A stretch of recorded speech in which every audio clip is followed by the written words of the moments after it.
بسم اللہ والصلاۃ والسلام علی رسول اللہ۔ یہ جو ہمارے ملک کے اندر ہم جنس پرستی کا قانون پاس کیا گیا ہے یا اس بل کو منظور کیا گیا ہے، یہ سراسر شریعت مصطفیٰ کے ساتھ ٹکرا رہا ہے اور دین اسلام کے بالکل خلاف ہے۔ یہ چونکہ دین اسلام اس چیز کی ہرگز اجازت نہیں دیتا۔ دین اسلام ایک مکمل ضابطۂ حیات ہے اور ایک پاکیزہ، صاف اور شفاف دین ہے جو ایسی گندگی سے دور رہنے کی تلقین کرتا ہے۔ شریعت مصطفیٰ کے اندر جنسی تسکین کے لیے رب کائنات نے ہر چیز کا جوڑا جوڑا پیدا کیا۔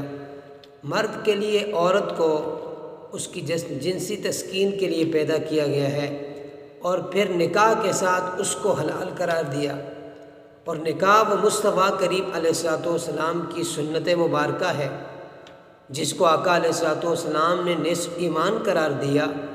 تو اگر کوئی شخص اب غیر شرعی، غیر فطری طریقے سے اپنی جنسی تسکین کو پورا کرتا ہے تو اس کی ہرگز شریعت اجازت نہیں دیتی ہے، اور یہ برا کام ہے، گندگی والا کام ہے، اور شریعت مصطفیٰ اس سے اجتناب کرنے کی تلقین کرتی ہے۔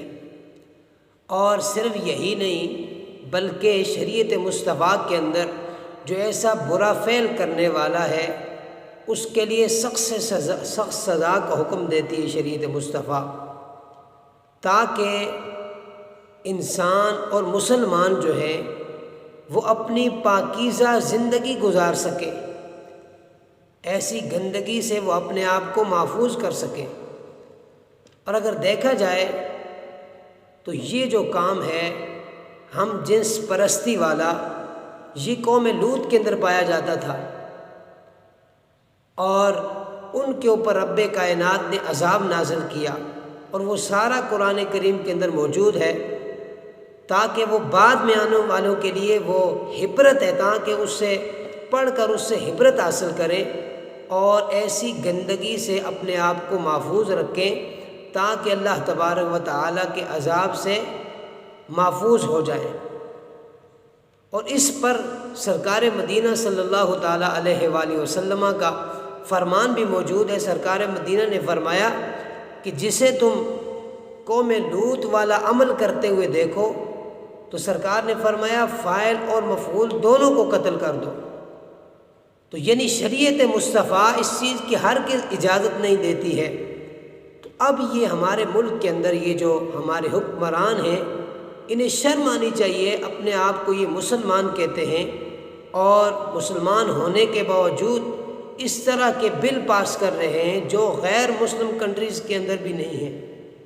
شرم آنی چاہیے، اور ہمیں شرم آتی ہے ایسے لوگوں کو مسلمان کہتے ہیں۔ دوسری بات یہ ہے کہ تم اپنے آپ کو مسلمان کہتے ہو، شرم آنی چاہیے تمہیں، کس طرح اللہ تبارک و تعالیٰ کی بارگاہ میں جاؤ گے اور رب کائنات کو کس طرح منہ دکھاؤ گے کہ جو سراسر شریعت مصطفیٰ کے خلاف ہے وہ قانون آپ پاس کر رہے ہو۔ اللہ تبارک و تعالیٰ کی بارگاہ میں دعا کرتے ہیں ہم آپ کے لیے کہ اللہ تعالیٰ آپ کو ہدایت عطا فرمائے اور ہم سب کو شریعت مصطفیٰ کے اندر رہنے کی توفیق عطا فرمائے۔